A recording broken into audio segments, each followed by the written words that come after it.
नमस्कार दोस्तों, सरकारी फॉर्मशाला में आपका बहुत बहुत स्वागत है। दोस्तों, अगर आप अपनी ज़मीन की मापी करवाने की सोच रहे थे तो इससे अच्छा मौका कभी नहीं मिलेगा। बिहार सरकार ने 26 जनवरी से भूमि मापी महाअभियान शुरू करने का ऐलान कर दिया है। सबसे बड़ी खुशखबरी यह है कि अब आपको मापी के लिए महीनों इंतजार नहीं करना पड़ेगा। सरकार का नया आदेश है कि अविवादित जमीन की मापी सिर्फ 7 दिनों में और विवादित जमीन की मापी 11 दिनों में पूरी की जाएगी। तो अगर आप भी इस महाअभियान का फायदा उठाना चाहते हैं तो आज ही ऑनलाइन आवेदन कर दें। इस वीडियो में मैं आपको स्टेप बाय स्टेप बताऊंगा कि फॉर्म कैसे भरना है ताकि आपका आवेदन रिजेक्ट न हो। तो चलिए शुरू करते हैं।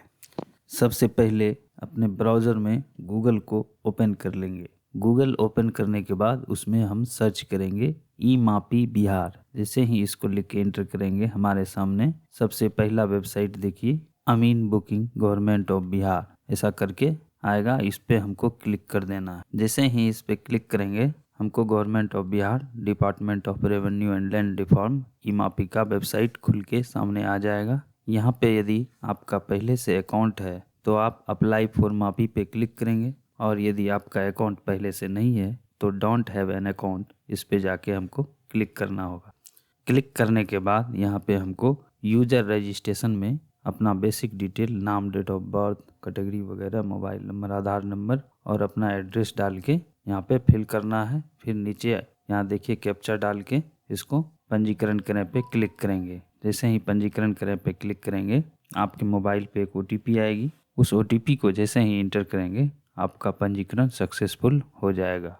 पंजीकरण सक्सेसफुल हो जाने के बाद फिर से हम ई मापी बिहार गवर्नमेंट के साइट पे आ जाएंगे। फिर यहाँ पे अप्लाई फॉर मापी पे क्लिक करेंगे। जैसे ही इस पे क्लिक करेंगे हमसे यहाँ पे मोबाइल नंबर पूछा जा रहा है, तो इंटर रजिस्टर्ड मोबाइल नंबर में अपना मोबाइल नंबर यहाँ पे इंटर कर देंगे। उसके बाद यहाँ पे जनरेट OTP इस पे जाके हमको क्लिक कर देना है। उसके बाद हमारे मोबाइल पे एक OTP आएगी। उस OTP को यहाँ पे आपको इंटर कर लेना है। उसको इंटर कर लेने के बाद नीचे लॉगिन बटन पे क्लिक करना है। उसके बाद हम ई मापी के वेबसाइट पे लॉगिन हो जाएंगे।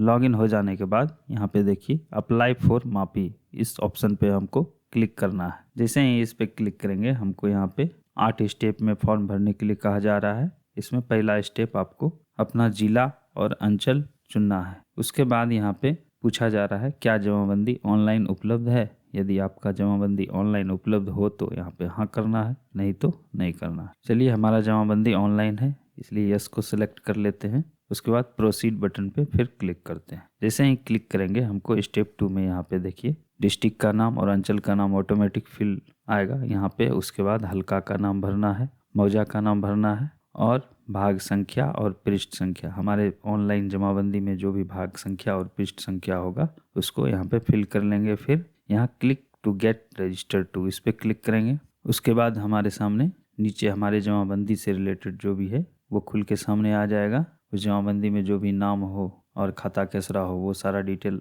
आपको यहाँ पे सामने आ जाएंगे। उसके बाद स्क्रॉल डाउन करके नीचे आ जाना है। नीचे आने के बाद यहाँ पे खाता नंबर और प्लॉट नंबर, जो आपका खेसरा नंबर हो वही प्लॉट नंबर है उसको, और एरिया, ध्यान दे यहाँ पे एरिया डिसमिल में ही भरना है। यदि एकड़ में भी हो तो उसको डिसमिल में कन्वर्ट करके ही भरना। उसको भर लेने के बाद यहाँ पे देखिए रेड वाला ऐड बटन आ रहा है, इस पे हम क्लिक कर देंगे। उसके बाद देखिए हमारा यहाँ पे खाता खेसरा और एरिया वो सेव हो गया है। यदि आपके केस में इस एक से ज़्यादा हो तो सेम प्रोसेस दूसरे खाता खेसरा डाल के उसको भी ऐड कर लेंगे। उसके बाद नीचे प्रोसीड बटन पे यहाँ पे क्लिक कर देना है। यहाँ पे एक और बात ध्यान रखने वाली है जो हमें शुरू में ही बताना चाहिए था।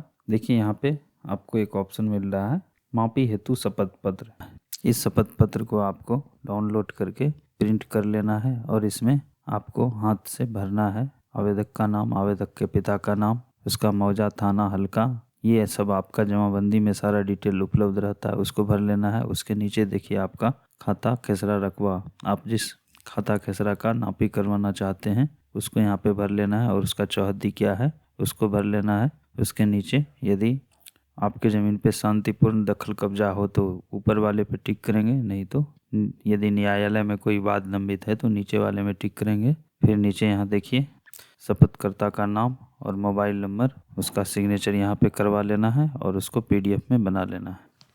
उसके बाद खाता खेसरा रकबा को सेव करने के बाद देखिए स्टेप 3 में हमको यहाँ पे जो है अप्लीकेंट नेम यहाँ पे भरने के लिए बोला जा रहा है। फिर रिलेटिव नेम, उनका रिश्तेदार जो भी हो, पति पिता या जिनका भी हो वो संबंध यहाँ पे लिख के उनका नाम लिख देंगे। फिर नीचे आधार नंबर है उसको भर लेंगे। फिर उसके नीचे ईमेल आईडी है, मोबाइल नंबर है और अल्टरनेट मोबाइल नंबर, एक दूसरा मोबाइल नंबर भी इसमें डाल देना है। उसके बाद देखिए वर्तमान पता में आपको यहाँ पे विलेज, आपका गांव का नाम या शहर का नाम, उसके बाद लैंडमार्क में आप वार्ड नंबर भी दे सकते हैं। उसके बाद post office, police station, block, district, state, pin code, इन सारी डिटेल को आप भर लेंगे। उसके बाद यहाँ देखिए नीचे पूछ रहा है अस्थाई पता आपका, ये आपका वर्तमान ऊपर वाला था और नीचे अस्थाई, यदि दोनों सेम हो तो आप उसमें सेम एज प्रेजेंट एड्रेस पे टिक लगा देंगे। उसको टिक लगाने के बाद सेव एंड नेक्स्ट पे क्लिक कर देंगे। उसके बाद देखिए यहाँ पे स्टेप 4 में आपको जो आप शपथ पत्र में फॉर्म भरे थे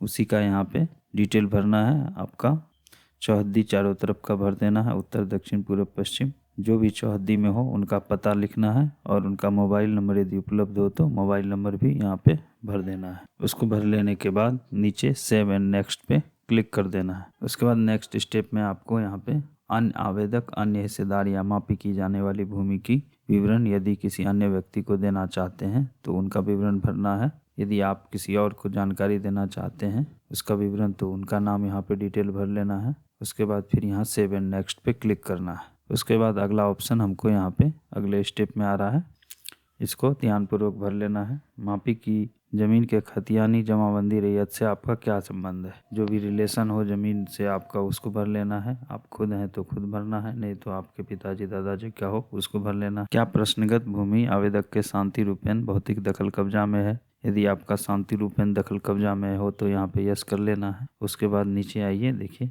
यहाँ पे सीमांकन का उद्देश्य, इसमें आप किस पर्पस के लिए आप नापी करवा रहे हैं उसको भरना है। उसके बाद क्या आवेदक सीमांकन के लिए निर्धारित शुल्क भुगतान करने के लिए सहमत है, उसमें जो है आपको यस कर लेना है। उसके बाद नीचे देखिए क्या प्रश्नगत भूमि टाइटल सूट अथवा भूमि से संबंधित कोई अन्य वाद से मुक्त है, यदि कोई वाद नहीं है तो यहाँ पे यस सेलेक्ट कर लेना है। फिर उसके नीचे देखिए आप सामान्य प्रक्रिया के तहत मापी कराना चाहते हैं या तत्काल प्रक्रिया के तहत, आप जिस प्रक्रिया से कराना चाहते हैं, सामान्य से कराना चाहते हैं तो या तत्काल से, उसको सिलेक्ट कर लेंगे। अब नीचे तत्काल प्रक्रिया में अमीन उपलब्ध नहीं रहने की स्थिति में समान प्रक्रिया के लिए आप सहमत हैं, यदि तत्काल में उपलब्ध नहीं होगा तो उसको आप सामान्य से भी आपका प्रक्रिया में आ सकता है तो उसको यस कर लेंगे। फिर सेव एंड नेक्स्ट पे क्लिक कर देंगे। उसके बाद देखिए यहाँ अगला स्टेप में पूछ रहा है आपको डॉक्यूमेंट अपलोड करने के लिए, इसमें आपको खतियान की प्रति, लगान रसीद, दाखिल खारिज का शुद्धि पत्र या अन्य साक्ष्य जो भी हो उसको इस पे अपलोड कर देना है और एक स्वघोषणा पत्र जो आपको दिखाए उस स्वघोषणा पत्र को यहाँ पे अपलोड करना है। चलिए हम यहाँ पे लगान रसीद और खतियान तथा स्वघोषणा पत्र इन तीनों को अपलोड कर लिया है। उसके बाद यहाँ नीचे देखिए उपरोक्त खेसरा पे शांति रूपेण दखल कब्जा है तो उसको ऊपर वाले में टिक करेंगे, या कोई वाद में न्यायालय में वाद लंबित है तो नीचे वाले पे टिक करेंगे। फिर सेव एंड नेक्स्ट पे क्लिक कर देना है। उसके बाद सबसे लास्ट में आपसे यहाँ पे कोई अभियुक्ति हो तो उस ज़मीन के बारे में और कुछ लिखना चाहते हैं तो उसको यहाँ पे भर लेंगे। फिर नीचे मैं यह घोषणा करता हूँ इस पर क्लिक कर देंगे। उसको क्लिक करने के बाद नीचे सेव एंड नेक्स्ट पे क्लिक कर देना है। अब देखिए आपका आवेदन सबमिट हो गया। इस टेम्पररी नंबर को आपको संभाल के रखना है, इसका स्क्रीनशॉट या प्रिंट करके अपने पास रख लेंगे। आवेदन तो हो गया लेकिन अभी काम खत्म नहीं हुआ है। अब आप एप्लीकेशन स्टेटस मेनू में जाएं। अगर फॉर्म में कोई कमी रह गई हो तो वह इनकम्प्लीट फॉर्म में दिखेगा। अगर सब सही है तो यह अंचलाधिकारी के पास जाएगा। जब वो इसे पास कर देंगे तब यह पेंडिंग फॉर मापी वाले फोल्डर में आ जाएगा जहां हमें फीस पेमेंट करनी होती है। दोस्तों अभी हमें पेमेंट का ऑप्शन नहीं मिलेगा, उसके लिए सीओ के अप्रूवल का इंतज़ार करना होगा। जैसे ही मेरा फॉर्म अप्रूव होता है मैं पार्ट 2 वीडियो बनाऊंगा जिसमें हम लाइव पेमेंट करेंगे और मापी की डेट सेलेक्ट करेंगे। वो वीडियो आपसे मिस न हो इसलिए चैनल को अभी सब्सक्राइब कर लें और घंटी को दबा दें। वीडियो को लाइक करना ना भूलें। धन्यवाद। जय हिंद, जय बिहार।